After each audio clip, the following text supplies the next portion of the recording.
Naku naman, doon nagpapakita naman talaga nung kanilang, yung kanilang pwede nating tawagin na parang trademark nila na panggugulo, yung mga kayabangan, yung hubris, mga pagiging arrogante nila na siguro naman bilang VP, ayan, alam naman niya siguro na hindi naman ganyan ang impeachment process. Na ito ay mahalaga na isang proseso para malaman ang katotohanan saka para mapanagot siya dun sa mga sinabi doon sa articles of impeachment. So hindi maganda yan na pinapangunahan na niya yung proseso sa Senado na para bang meron siyang guidance sa kanyang legal team na manggulo kayo dyan. Kasi bloodbath, pag sinabing bloodbath, di ba, chaos yon, walang puwang ang kaguluhan at chaos. Isang napakahalagang constitutional process, lalo na ng impeachment. Ito ay tungkol sa pagpapairal ng ating saligang batas, pagpapairal ng mga prinsipyo ng pananagutan. So walang puwang ang kaguluhan, yung chaos, yung mga theatrics, yung mga kadramahan. It's all about getting at the truth. Ano yung katotohanan tungkol dun sa mga allegation against the second highest official of the land. Kailangan panagutin kung ma-prove ng prosecution. So it's about presenting evidence, presenting defense ng maayos na proseso. Meron yan rules of impeachment. Sa palagay ko, mag-i-issue ng panibagong rules of impeachment o kaya rin naman gamitin nila yung dati nang ginamit na rules of impeachment. So malinaw doon, maklaro yung kung ano yung mga proseso. Klaro yung tungkol sa pag-present ng prosecution evidence saka ng defense evidence. So yung mga kadramahan na yan, wala dapat yan. Hindi yan maganda.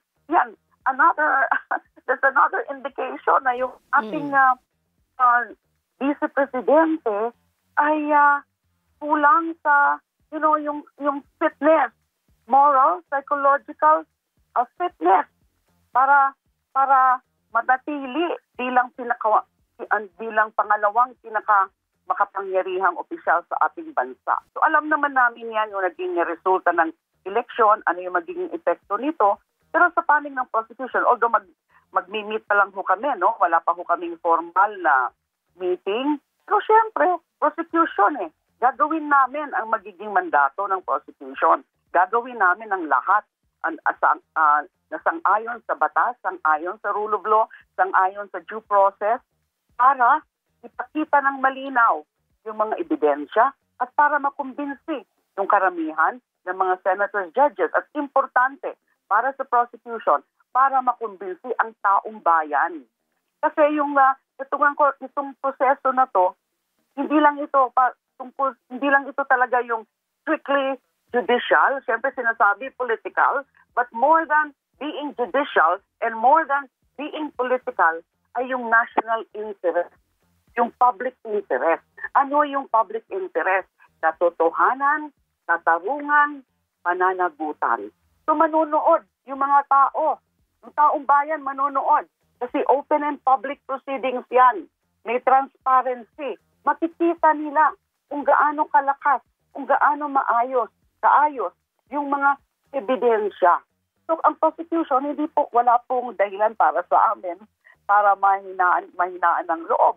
Kasi nga, namin yan mandato namin yan it's our duty to really do what is best in upholding truth, justice, and accountability. Now, yung taong bayan kasi ultimately ang huhusga.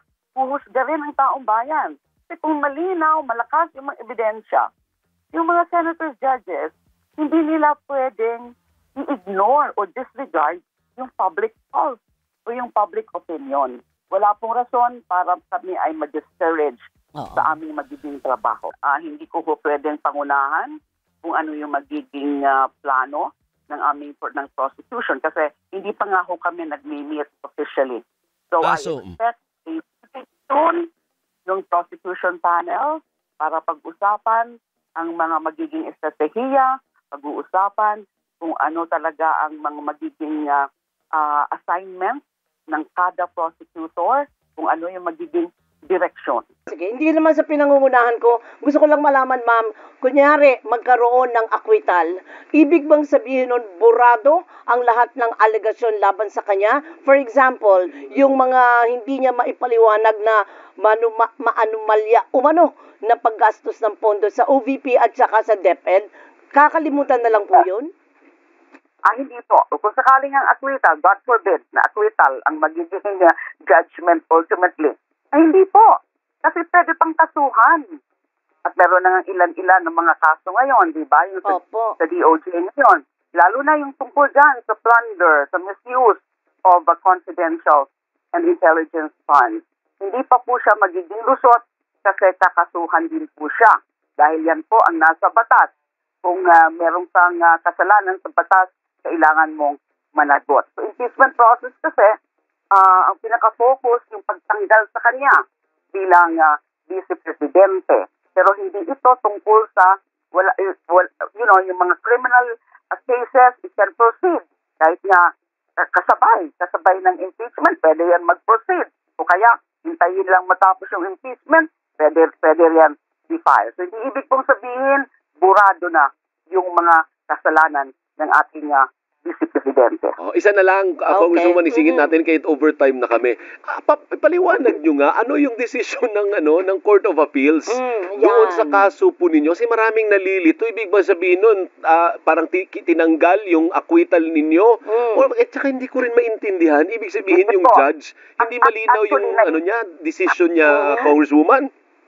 Okay, naiintindihan ko po kung bakit nalilito kayo. Kasi kami nga po, saka yung ating legal team, nung una naming nabalitaan yan at we browsed over very quickly yung decision. Ay naguluhan din kami. Ano bang klaseng decision ito? Wala namang sinasabi na mali yung acquittal. Wala namang sinasabi, dapat i-convict nyo yan. Hindi pwede yun kasi nga may double jeopardy tayo. Ilitis na ako ng malinaw, na klaro, na proceeding. Walang sham trial. Walang mistrial. So, nagugulat kami na pinapabalik sa trial court yung desisyon para daw linawin, para mas maganda, para pagandahin. Ngayon lang po kami nakakita ng ganon.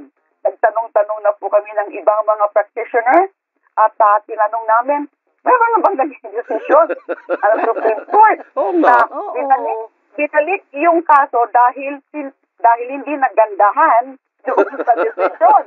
Ngayon lang po nangyari yan. Pero ang malinaw, acquitted ako, nag-iiral yung judgment of acquittal. At talagang nag-iiral yan dahil nga sa principle of double jeopardy. But anyway, inaano na po ng aking mga abogado yung magiging options namin. Pero malinaw po, nakaupo pa ako, hindi po ako ikukulong. Dahil nga, wala namang nakasabi doon. Kasi a decision na dapat ikulong ako, dapat i-convict ako. Napatunayan na hindi ako guilty. So ano pa ba yan?